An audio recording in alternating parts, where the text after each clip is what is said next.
உறுதி கொடுத்துருந்தோம். அதுவும் கோயில்பட்டி தொகுதியெல்லாம் பொறுத்த வரைக்கும் யாரை வேட்பாளர் நிறுத்தணும் நீங்கள் சொல்லுங்கள் மாவட்டம், நான் செஞ்சு தரேன்னு தலைவர் சொன்னார். எனக்கே ஆச்சரியம், நம்ம சொன்ன தலைவர் சீட்டு தரேன்றாரு.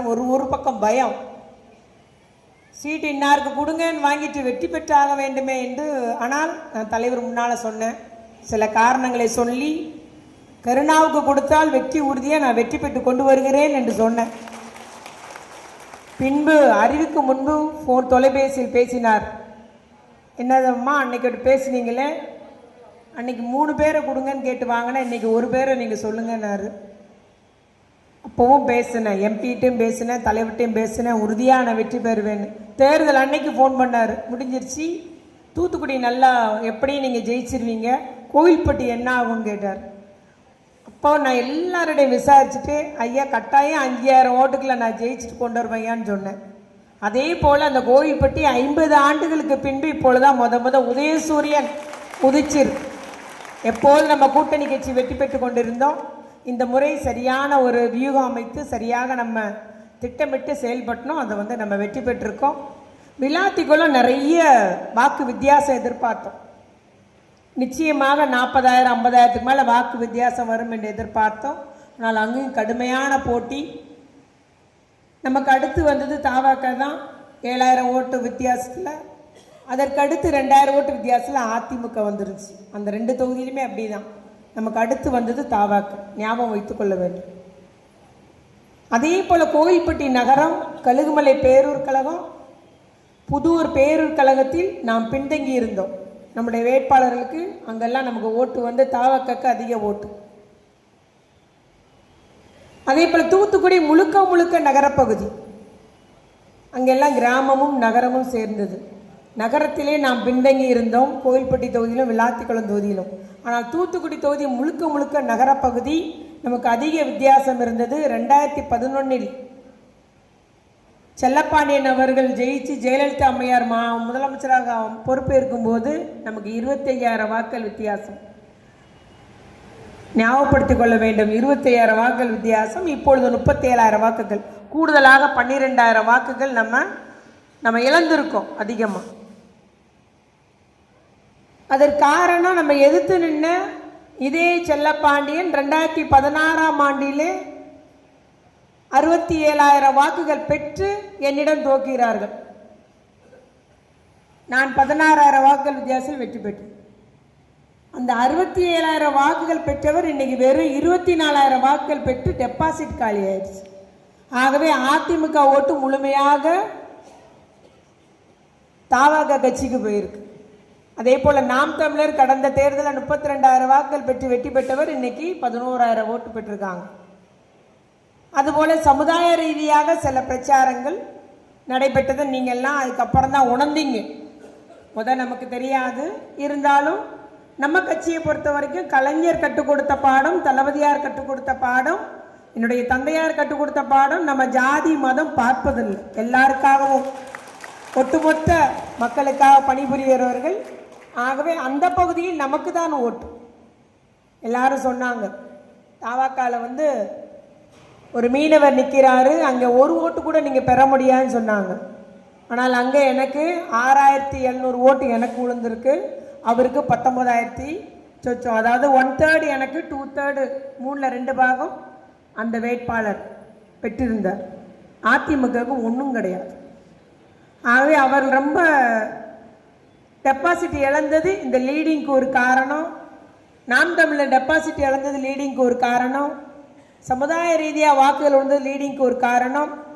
இதை விட இங்கே பேசியவங்க யாருமே சொல்ல தவறியது சமூக ஊடகங்களுடைய தாக்கம். அது நகர பகுதியில் அதிகம் இருந்தது. சோசியல் மீடியாவுடைய இம்பேக்ட் நகர பகுதியில் அதிகம். எல்லாரும் ஃபோனை தானே வச்சுருக்கோம், நம்ம பிள்ளைக்கும் வாங்கி கொடுத்துருக்கோம். வீட்டில் முந்தி எல்லாரும் ஒரு டிவி இருக்கும், எல்லாரும் உட்காந்து பார்த்துட்டு இருக்கோம். இப்போ அப்படி இல்லை, எல்லாரும் கையில் ஆளுக்கு ஒரு டிவி வச்சு பார்த்துட்டு இருக்கோம். உண்மைதானே? நண்டா ஜுண்டாலேருந்து எல்லாமே கையில் டிவி தான். அதனால் அந்த சமூக வலைதளத்தில் அந்த கட்சியினர், தாவாக கட்சியினர் தமிழ்நாடு அளவில் செய்த அந்த பரப்புரை, நம்ம ஏசியது, 41 பேர் இறப்பிற்கு நம்ம காரணம்னு சொன்ன அவர் பொய், அந்த கட்சி தலைவர் விஜய் சார் அவர்கள் பேசிய பொய், அதே போல் அவருடைய தேர்தல் வாக்குறுதி, ஒரு கார்ட்டூன் பார்த்துட்டு இருந்தாலும் கேம்ஸ் விளையாண்டுட்டு இருந்தாலும் அந்த பிள்ளைக்கும் விஜய் மாமாவுக்கு உங்கள் அம்மா ஓட்டு போட சொல்லு, சாக்லேட் கேட்டால் எவ்வளோ அடம்பிடிப்பு அது போல் அடம்பிடிக்க சொல்லு அப்படின்ற மாதிரி சிறு சிறு பிள்ளைகளை வச்சு அவங்க போட்ட அந்த ரீல்ஸு ஆக்சுவலாக சிறுவர்களை தேர்தல் பரப்புரையில் பங்கெடுக்க வைக்கிறது பெரிய குற்றம், அரசியலமைப்பு சட்டப்படி குற்றம். ஆனால் அவர்கள் அந்த குற்றத்தெல்லாம் செஞ்சாங்க, குற்றமாக தெரியாமல் செஞ்சாங்க. அந்த கடைசி 3 நாட்கள் செய்யப்பட்ட அந்த பிரச்சாரம் ஃபோனை ஓப்பன் பண்ணாலே அல்கரிதம் சொல்கிறாங்க. கணினி படிச்சிருக்கவங்க, ஐடி படிச்சிருக்கிறவங்க யார் எதை பார்க்குறாங்களோ அதை ஓப்பன் பண்ணும்போது அந்த ரீல்ஸ் வரும். யூடியூப்பில் வரும், இல்லை வீடியோ கேம், இல்லைன்னா கார்ட்டூனில் வரும். அந்த அளவுக்கு ஒரு சமூக வலைதள ஊடகங்களே அவர்கள் ஏற்கனவே உருவாக்கி வச்சிருந்த அந்த இன்ஸ்டா மூலம் எல்லா வீடுகளுக்கும் போய் சேர்ந்தது. நம்முடைய முன்னாள் நிதியமைச்சர் தங்கண்ணன் பேசியிருந்தார், நம்முடைய பிரச்சாரம் வீட்டு வாசல் வரைக்கும், தாவாக்குடைய பிரச்சாரம் வீட்டில் உள்ள ஒவ்வொருடைய ஃபோன் மூலம் ஒவ்வொரும் பார்த்தாங்க நேரம். ஆகவே அதை நாம் அறிந்திருக்கவில்லை, அந்த வியூகம் நமக்கு தெரியாமல் போனது, அந்த பிரச்சார நிலைமை தெரியாமல் போனது. தமிழ்நாடு அளவில் நம்முடைய எதிரி யாரான்னு தெரியாமல் போச்சு, அவளுடைய பரப்புரையை நம்ம தெரியாதனால நம்ம அதில் அந்த சைடு நம்ம போகலை. நாம் எதிரியாக ஒருத்தர் சொன்னார், இது நீங்கள் அதிமுக கௌரவம் போட்டு துவச்சு போட்டு அவன் டெபாசிட் காலி ஆகிட்டான், ஆனால் நம்ம உண்மையான எதிரியை நம்ம பார்க்காம விட்டோன்னு நம்ம செயல் வீரர்கள் பேசினாங்க. அதுதான் உண்மை. அதனால் நாம் இப்பொழுது அத்துணை பேரும் ஃபேஸ்புக்கில், இன்ஸ்டாவில் எல்லாரும் உறுப்பினராகணும், எக்ஸ் தளத்தில் உறுப்பினராக வேண்டும். இளைஞர்கள் அதில் பங்கெடுக்க செய்யுங்க. நம்முடைய குடும்பம், நம்ம வீட்டு பிள்ளைங்களை சரி பண்ணுங்க, கொள்கையை சொல்லி கொடுங்க. இன்னைக்கு தமிழ்நாடு இவ்வளவு முன்னேறி இருக்கிறன்னா இந்த மாற்றத்தை கொண்டது திராவிட முன்னேற்ற கழகம். பேசுங்க, எவ்வளவு தலைவருடைய திட்டங்கள் எல்லாத்துக்குமான திட்டங்கள், எவ்வளோ திட்டங்கள் செஞ்சா அவ்வளோ மாற்றம் கொண்டு வந்தோம். பொருளாதார வளர்ச்சியிலிருந்து எல்லா மாற்றமும் தலைவர் ஓடா உழைச்சாருன்னு தான் சொல்லணும், ஓய்வின்றி உழைத்தார். நானும் அதே தான். சில நேரத்தில் எனக்கு என்னடா படுக்க கூட ஓய்வு கிடைக்க மாட்டேங்க, நிலைக்கக்கூடிய அளவுக்கு எங்களையும் ஓட வச்சார் தலைவர்.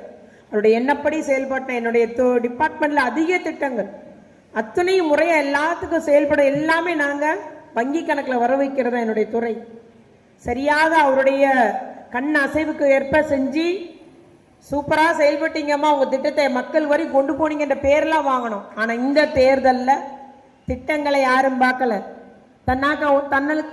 நமக்காக, மண்ணுக்காக, மக்களுக்காக உழைக்கிறவங்களை யாரும் பார்க்கல. வேற எந்த கட்டமைப்பு வச்சு யாரும் தேர்தல் பணி செய்யலை. அதனால நீங்க நமக்கு நாமே நீ தான் பெருசு, நான் தான் பெருசு, நீ செய்யல நான் செய்யல, அந்த எண்ணத்தை மூட்டை கட்டி வச்சிருங்க. எதுவுமே செய்யாம ஒரு மாயை உருவாக்கி சமூக ஊடகத்தின் மூலம் அவர்கள் வெற்றி பெற்றார்கள். அதுதான் உண்மை என்பதை நான் எங்க அத்துணை பேருக்கும் கூறிக்கொள்ள விரும்புகிறேன். அப்புறம் இன்னொரு தகவல், கோயில்பட்டி தொகுதியில், வெள்ளாப்பட்டிக்குளம் தொகுதியில் நான் அந்த வேட்பாளருக்கு கொடுத்த ஃப்ரீடம் பார்த்தீங்கன்னா எல்லா செயலாளர்களையும் கூப்பிட்டு கண்டிப்பாக வேட்பாளருடைய ஆள் உங்களோடு இந்த செயல்படுவார்கள் என்று சொல்லி எல்லாத்துக்கும் கண்டிப்பாக நீங்கள் அதுக்கு ஒத்துழைக்கணும், பணியாற்றணும். 15 நாள் தான் தேர்தல் பிரச்சாரம் என்பது சொன்னேன். அதே போல் இங்கேயுமே நான் நிறைய இடத்துல நம்ம என்னுடைய சார்பாக நிறைய பேரை விட்டு நம்ம பிரச்சாரம் பண்ணோம். அதனால எனக்கு எந்த வாரில் எதில் பிரச்சனை, யாரிடம் பிரச்சனை, கட்சிக்காரங்களை யார் கூப்பிட்டு வச்சு பண்ணா, யார் கூப்பிட்டு வச்சுட்டு வேலை பார்க்கல, அவனை அழைக்கவே இல்லை, எல்லாம் யாமறிவோம். ஞாபகம் வச்சுக்கோங்க, எல்லாம் எனக்கு தெரியும். ஆனால் நம்ம பல்ல நம்ம குத்தக்கூடாது, ஞாபகம் வச்சுக்கோங்க. நம்ம கட்சியை நம்ம அசிங்கப்படுத்தக்கூடாது. அதை தான் ஒவ்வொருத்தருக்கும் நான் உத்தரவா போடுறேன். அதை பற்றியே பிரச்சனை இல்லை, இதெல்லாம் மூட்டை கட்டி வைங்க, அவங்கவுங்க மனசாட்சிக்கே விட்டுட்டு போயிடும். தேர்தல்கள் வரும். இப்போ இருக்கிற செயல் வீரர்கள் அவங்க தாவாக கட்சிக்காரங்களை பார்த்தீங்களா, ஆடுறான் ஆட்டம், அவனுக்கு ரூலும் தெரியல, இது செய்யலாமான்னு தெரியல. தாவாக்க பெண்ணு ஒரு கோட்டை போட்டுட்டு ஆஸ்பத்திரியில் போய் டாக்டரை செக் பண்ணுறான். இன்னும் நம்ம நிறைய கூத்துக்களை பார்த்து சிரிக்க வேண்டியது இருக்குது. வெறும் சிரிப்போடு நிற்கக்கூடாது, எல்லா செயலும் நம்ம இன்ஸ்டாவில் பரப்பிட வேண்டும். அதனால் நீ அணைத்துக் கொள்ளுங்கள், இளைஞர்களை கூட சேர்த்து கொள்ளுங்கள். எல்லாரும் இன்ஸ்டாலையும் எக்ஸ் தளத்திலையும் எஃபிலையும் கட்டாயம் நாங்கள் பயிற்சி எடுக்கலாம். வேணா நான் பயிற்சி வகுப்பு கூட உங்களுக்கு வைக்கிறேன், அதை செய்து தருகிறேன் என்பதை கூறிக்கொள்ள விரும்புகிறேன். ஒட்டுமொத்தமாக நமக்கும் தாவாக்கும் உள்ள வாக்கு வித்தியாசம் தமிழ்நாடு அளவில் வெறும் 3% தான். ஞாபகம் வச்சுக்கோங்க. ஆகவே மக்கள் நம்ம தேர்ந்தெடுக்க எல்லாம் தயாராக இருந்தார்கள். இந்த மாதிரி ஒரு சில மனமாற்றத்தினால, அந்த 2 நாள் மாற்றத்தினால ஓட்டு மாறி விழுந்துருச்சு. சின்ன பிள்ளைங்களுடைய ப்ரெஷரு, தாத்தா எனக்காக போடு தாத்தான்னு சொல்லி காலில் கையில் விழுந்தாங்க. ஆகவே ஒரு புதிய ஒரு தேர்தல் வியூகத்தை அமைச்சிருக்கிறாங்க. ஆனால் அதற்கெல்லாம் நாம் அதற்கேற்றாற்போல் நம்மை நாமே மாற்றிக்கொள்ள வேண்டும் என்ற முடிவை நம்ம எடுக்கணும். அதுபோல் பார்த்தீங்கன்னா, நம்ம 2014 ஜூன்ல இருந்து நான் மாவட்ட செயலாளர் செயல்பட்டு வரேன். எனக்கு தலைவர் அந்த வாய்ப்பை கொடுத்தது ஜூன் 18ஆம் தேதி. இன்னைக்கு ஜூன் 18 வந்தால் 9 வருஷம் முடிய போகுது. பொறுப்பேற்ற உடனே எனக்கு 2019 பாராளுமன்ற தேர்தல், என்னுடைய 3 தொகுதியிலுமே நல்ல முறையில் அக்கா அவர்களுக்கு வெற்றி வாய்ப்பை பெற்றுக் கொடுத்தோம். இடைத்தேர்தலை விளாத்தி கொடுத்த தோற்றிருந்தாலும் எம்பிக்கு நான் அதிக ஓட்டு தான் வாங்கி கொடுத்துருந்தேன். அதற்கு பின்பு 2021 சட்டமன்ற தேர்தல், அதில் வெற்றி பெற்று நாம் ஆட்சி அமைச்சோம். அப்புறம் 2021 நடைபெற்ற உள்ளாட்சி தேர்தல், வரலாற்றிலே சிறந்த பதிவு. என் தந்தையார் உள்ளாட்சி அமைப்பில் வெற்றி பெற பெற்ற போது நம்ம அதிகம் பெற்ற கவுன்சிலர் 36. நிறைய பேருக்கு ஞாபகம் இருக்கும்னு நினைக்கிறேன். 36 கவுன்சிலர் இருந்தாங்க. நம்ம மெஜாரிட்டிக்கு மேல் நம்ம இருந்தோம். ஆனால் அந்த முறை பெற்ற நம்முடைய கவுன்சிலர் வெற்றி பெற்ற எண்ணிக்கை 53.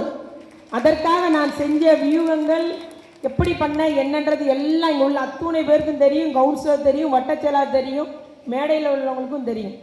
அதற்கு பின்பு 2024 பாராளுமன்ற தேர்தல், அக்காவுக்கு 80,000 ஓட்டு வித்தியாசத்தில் நம்ம வாக்குகளை பெற்றுக் கொடுத்தோம். 24 இந்த 26 இந்த அளவுக்கு வாக்கு வித்தியாசம் போனதுக்கு நான் பல்வேறு காரணத்தை சொன்னேன். ஆகவே ஒவ்வொரு இடமா நம்ம ஆய்வு பண்ணிக்கிட்டே இருக்கிறோம்.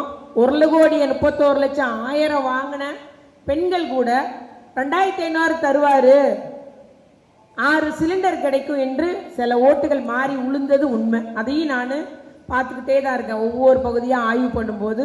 ஆகவே இதெல்லாம் அந்த வாக்கு வித்தியாசம் வந்ததுக்கு ஒரு காரணம் என்பதை நான் இங்கு கூறிக்கொண்டு, தொடர்ச்சியாக நம்ம 63,000 பேர் நமக்கு ஓட்டு போட்டிருக்கிறாங்க. வெற்றி வாய்ப்பை இழந்தாலும் இந்த மண்ணுக்காக உழைக்கிறவள் தான் இந்த கீதா ஜீவன்.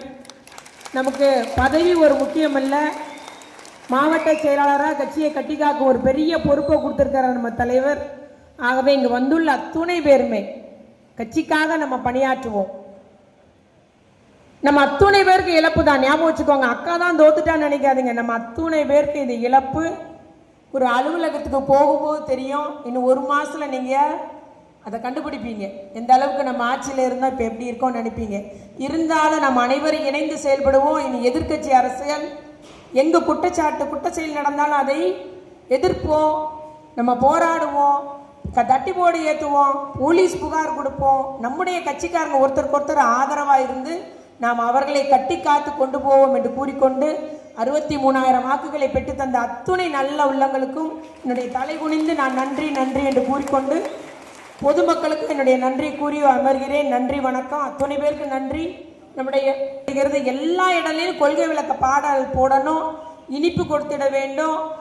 கொடிக்கம்பம் இருந்து அதில் புதிய கொடிகள் ஏற்றி நீங்கள் அதை விழாவாக அத்துணை பேரும் அதை சிறப்பாக கொண்டாட வேண்டும் என்று நான் அன்போடு கேட்டுக்கொள்கிறேன். அதுபோல் மே 26 அந்த நினைவிடத்தில் அஞ்சலி செலுத்துறது காலை 9:30 மணி அளவில் நாம் அதில் கலந்து நம்முடைய முன்னாள் மாவட்ட செயலாளர் 30 ஆண்டுகளாக இந்த மாவட்டத்தை கட்டி காத்திட்ட அவருக்கு நம்முடைய புகழஞ்சலி செலுத்துவோம் என்று கூறிக்கொண்டு முடிக்கிறேன். அனைவருக்கும் இரவு உணவு ஏற்பாடு செய்யப்பட்டுள்ளது. சாப்பிட்டு